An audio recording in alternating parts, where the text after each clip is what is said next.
বন্ধুরা, আমরা এর আগের ভিডিওটিতে শিক্ষার ক্ষেত্রে ইন্টারনেটের কিছু ভূমিকা সম্পর্কে জেনেছিলাম। এবারের ভিডিওটিতে আমরা শিক্ষার ক্ষেত্রে ইন্টারনেটের আরও কিছু ভূমিকা সম্পর্কে জানব। প্রথমেই আসছি ডিজিটাল ক্লাসরুম সম্পর্কে। এটি সম্পর্কে কি তোমাদের ধারণা আছে? আচ্ছা, চলো এটি সম্পর্কে তাহলে আরেকটু জানি। মনে করো তোমার শিক্ষক চলে গেছেন চিটাগাং আর তুমি আছো এখন ঢাকায়। তোমার শিক্ষক এখন তোমার একটি ক্লাস নিতে চাচ্ছেন, কিভাবে নেবেন সেটি সম্ভব করেছে ডিজিটাল ক্লাসরুম। তুমি তোমার ক্লাসরুমে বসে সেই চিটাগাংয়ে থাকা শিক্ষকের সাথে যোগাযোগ করতে পারবে এবং তিনি ওই ইন্টারনেট ব্যবহার করে তোমার ক্লাস নিতে পারবে। এটি সম্ভব করেছে ডিজিটাল ক্লাসরুম। অর্থাৎ ডিজিটাল ক্লাসরুম ব্যবহার করে এখন যদি শিক্ষক অন্য কোথাও থাকেন তবুও সে ইন্টারনেট ব্যবহার করে তোমার ক্লাস নিতে পারছেন।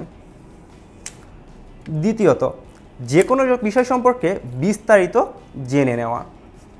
আমরা এর আগের ভিডিওটিতে বলেছিলাম তুমি যদি কোনো বিষয় সম্পর্কে না বোঝো এবং সেটি একটু জানতে চাও, তুমি আমাদের ওয়েবসাইট 10 মিনিট স্কুল সেখানে গিয়ে ওই বিষয় সম্পর্কে ভিডিও দেখে জানতে পারবে। এখন মনে করো তুমি সেটি সম্পর্কে আরও বিস্তারিত জানতে চাচ্ছ, এখন তুমি কি করবে? তুমি কিন্তু ইন্টারনেটে সেটি সার্চ দিয়ে বের করতে পারবে। এই জন্য কয়েকটি জনপ্রিয় সার্চ ইঞ্জিন রয়েছে। তোমরা কি জানো তুমি যেটি ইউজ করো সেই গুগল, এটি কিন্তু খুবই জনপ্রিয় একটি সার্চ ইঞ্জিন যেটি ব্যবহার করে তুমি যে কোনো বিষয় সম্পর্কে সার্চ করতে পারো। গুগল ছাড়াও ইমেইল ব্যবহার করে তুমি তোমার কাঙ্ক্ষিত ব্যক্তিকে তুমি যে বিষয় সম্পর্কে জানতে চাও সেটি যদি তুমি মেইল করো তাহলে তিনি তোমাকে উত্তরের মাধ্যমে সেই বিষয় সম্পর্কে আরও বিস্তারিত ধারণা দিতে পারবেন। তৃতীয়ত, বাংলায় লিখে প্রয়োজনীয় তথ্য জানা। আগে কিন্তু আমাদের সার্চ ইঞ্জিনগুলোতে বাংলা লিখলে আমরা তথ্য জানতে পারতাম না, এখন কিন্তু সেটি সম্ভব করেছে পিপিলিকা। এটি আমাদের নিজস্ব সার্চ ইঞ্জিন, এটি বাংলাদেশিরা তৈরি করেছে। এটির মাধ্যমে এখন তুমি বাংলায় লিখেই যে কোনো প্রয়োজনীয় তথ্য জেনে নিতে পারবে।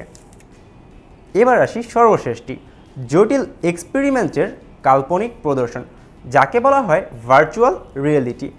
এটিতে তুমি যে কোনো জটিল এক্সপেরিমেন্ট না করেও তুমি এই টেকনোলজি ব্যবহার করে সেটি সম্পর্কে জেনে নিতে পারবে এবং বাস্তবিকভাবে বুঝতে পারবে সেটি আসলে কেমন।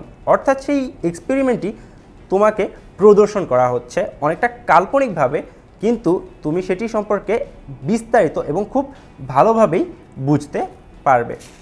তাহলে শিক্ষার ক্ষেত্রে ইন্টারনেট কী কী ভূমিকা রাখছে?